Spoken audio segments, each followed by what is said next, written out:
बिस्मिल्लाहिर्रहमानिर्रहीम। पाकिस्तान में जजों के एहतसाब के लिए सिर्फ़ एक ही तरीक़ाकार है। किसी भी जज के यानी आला अदलिया का कोई जज हो, हाई कोर्ट का या सुप्रीम कोर्ट का, तो उनके एहतसाब का सिर्फ़ एक ही तरीक़ाकार है जो कि आइन के आर्टिकल 209 में दर्ज है कि एक सुप्रीम जुडिशल कौंसिल होगी। वहाँ पर किसी जज के ख़िलाफ़ जो है वो मिसकंडक्ट की या करप्शन की या किसी भी किस्म की शिकायत जो है वो आप दायर कर सकते हैं। इसके अलावा किसी और फ़ोरम पर ईवन के उनके ख़िलाफ़ कोई एफ़आईआर भी दर्ज नहीं हो सकती, कोई शिकायत नहीं हो सकती और ना ही किसी इदारे को ये मैंडेट हासिल है कि वो किसी जज के ख़िलाफ़ कोई कार्रवाई जो है वो इनिशिएट कर सके। तो इसी वजह से ये कहा जा रहा है कि जी पाकिस्तान में ये कहा जाता रहा है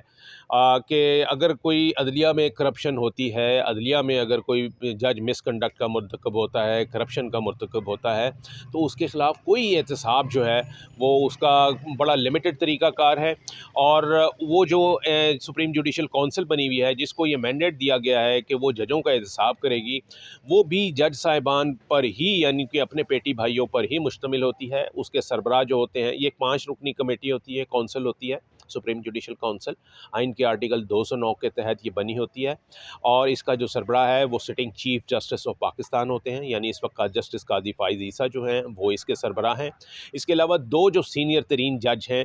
वो इसके मेंबर होते हैं, यानी जस्टिस एजाज़ुल एहसन और जस्टिस तारिक मसूद, सरदार तारिक मसूद, वो इस वक्त इसके कौंसिल के मेंबर हैं। इसके अलावा जो 2 सीनियर तरीन chief justices of high court हैं, यानी आपके 5 हाई कोर्ट हैं, तो उन 5 हाई कोर्ट्स में से जो चीफ जस्टिस, उन पाँचों चीफ जस्टिस साहिबान में से जो सीनियर तरीन 2 होंगे वो ऑटोमेटिकली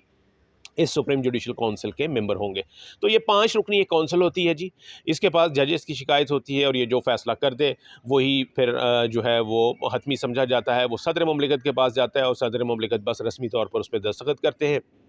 और किसी जज के ख़िलाफ़ अगर कोई कार्रवाई करनी हो तो ये सुप्रीम जुडिशल कौंसिल ही कॉम्पिटेंट फ़ोरम है उसके ख़िलाफ़ सिफारिश करने के लिए। तो आज जो है सुप्रीम जुडिशल कौंसिल का इजलास जो है वो आज हुआ है और उसमें हमें हमारी मालूमात के मुताबिक जो इस वक्त सिटिंग जज हैं, यानी उनके पास बहुत सारी शिकायत हैं। तकरीबन कहा जा रहा है कि जी 3 से 4 दर्जन के करीब शिकायत ऐसी हैं, 50 के करीब शिकायत हैं जो कि जजेस के ख़िलाफ़ पेंडिंग हैं, जिसमें सिटिंग जज साहिबान भी शामिल हैं। यानी सिटिंग जज का मतलब यह है कि जो इस वक्त अदलिया में काम कर रहे हैं वो जज साहिबान भी हैं और रिटायर्ड जज साहिबान भी हैं। जो इस वक्त सिटिंग जज साहिबान हैं, अगर मैं उनका जिक्र करूं तो उसमें जस्टिस मज़ाहिर अली अकबर नकवी, जस्टिस एजाज़ुल एहसन जो कि सीनियर मोस्ट जज हैं, जस्टिस आयशा मलिक, इनके ख़िलाफ़ जो है वो शिकायत हैं। अभी इन शिकायत को कंसिडर होना है, इनको देखना है, इनकी जाँच होनी है। अभी सिर्फ इनकी जो इनकी अप्रूवल नहीं हुई है, इनके ऊपर कोई सिफारिश नहीं हुई है, तो ये इनके ख़िलाफ़ जो है वो शिकायत, इनका जायज़ा लिया गया।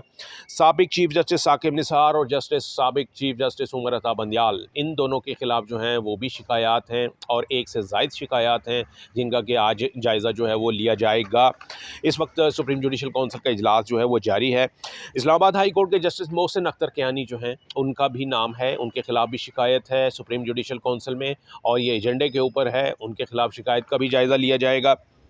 साबिक chairman NAB justice retired Javed Iqbal, वो जिनका एक स्कैंडल जो था वो भी मंजर आम पर आया था, उनके ख़िलाफ़ भी 2 शिकायत हैं जो कि आज के इजलास में उनका जायज़ा लिया जाएगा। और इसके अलावा कुछ दीगर मातहत अदलिया के जज साहिबान हैं, उनकी ख़िलाफ़ भी शिकायत जो हैं वो सुप्रीम जुडिशल कौंसिल के एजेंडे पर शामिल हैं आज के। तो देखना ये है कि ये किस तरीके से होगा। इससे पहले हमने देखा कि इसकी बहुत खाल मिसालें जो हैं वो मिलती हैं, क्योंकि कहा ही जाता है कि जी जुडिशल कौंसिल जो है वो कोई इतना फ़ाल प्लेटफॉर्म नहीं है या जानबूझकर इसको इतना फ़ाल नहीं बनाया जाता, इसलिए कि जो जज साहिबान हैं वो भी अपने पेटी भाइयों की उनकी सपोर्ट करते हैं और किसी के ख़िलाफ़ कोई एक्सट्रीम एक्शन लेने से गुरेज़ किया जाता है। इसमें अगर आप कहें कि रीसेंट जो एग्ज़ाम्पल थी वो जस्टिस शौकत अज़ीज़ सिद्दीकी की थी, जो कि सीनियर जज थे इस्लामाबाद हाई कोर्ट के, जिन्होंने इस्लामाबाद हाई कोर्ट का चीफ जस्टिस बनना था, लेकिन उनके ख़िलाफ़ एक शिकायत जो है वो आई और उसका सुप्रीम जुडिशल कौंसिल ने बहुत क्विकली अनड्यू हेस्ट के साथ उसके ऊपर फ़ैसला सुना दिया, इसलिए कि वो एक मुक़्तदर हल्के की जानिब से ये शिकायत जो है उनके ख़िलाफ़ आई थी, तो उसके ऊपर फ़ौरी एक्शन ले लिया गया। तो ये कहा जा रहा है कि जी सुप्रीम जुडिशल काउंसिल जो है वो भी ये देखती है कि वो को विदाउट फ़ियर एंड फेवर जो है वो फ़ैसले नहीं करती, बल्कि वो भी कहीं कहीं मसलहत का शिकार होती है। लेकिन अब चीफ़ जस्टिस जो सिटिंग चीफ़ जस्टिस हैं, चीफ़ जस्टिस काज़ी फ़ाइज़ ईसा, उनकी सरबराही में ये कहा जा रहा है कि जो वो ये चाहते हैं कि जी जजों का एहतसाब जो है वो होना चाहिए, जो चाहे वो सिटिंग जज हैं, चाहे वो रिटायर्ड जज हैं। और इसके अलावा वो ये कहते हैं कि जी जुडिशल काउंसिल जो है इसको फ़ाल होना चाहिए। और क्योंकि ख़ुद उनका मामला जो था वो भी सुप्रीम जुडिशल काउंसिल में आया था और फिर उसको सुप्रीम कोर्ट ने टेक अप किया, और उन्होंने वहाँ से चीफ़ जस्टिस काज़ी फ़ाइज़ ईसा ने बतौर जज वहाँ से क्लीन चिट हासिल की थी अपने ख़िलाफ़, जब उनके ख़िलाफ़ रेफरेंस आया था। तो ये अब ये है कि वो अपनी उसूल पसंदी और अपनी जो जिसे कहते हैं रास्तबाज़ी को मेयार बनाते हुए चीफ़ जस्टिस काज़ी फ़ाइज़ ईसा जो हैं वो सुप्रीम जुडिशल काउंसिल को फ़ाल करने पर जो है वो उसमें काफ़ी प्रोएक्टिव नज़र आते हैं। आज का जो इजलास है ये इसी हवाले से बहुत इम्पोर्टेंट है कि इसमें जो जजेस के ख़िलाफ़ कार्रवाई है उनके ख़िलाफ़ बाकायदा कार्रवाई का आगाज़ किया जाएगा, और फिर इसमें एक्सट्रीम फ़ैसले भी हो जाते हैं। किसी जज को बाकायदा तौर पर बेदखल करने की, उसको ओहदे से हटाने की सिफारिश भी की जाती है, और सदर ममलिकत जो हैं वो फिर इस सिफारिश को अप्रूव करने के पाबंद भी होते हैं। तो देखना ये है कि अपने पेटी भाइयों के ख़िलाफ़ अदलिया जो है वो किस हद तक प्रोएक्टिव किरदार अदा करती है और किस हद तक मेरिट पर फ़ैसले होते हैं।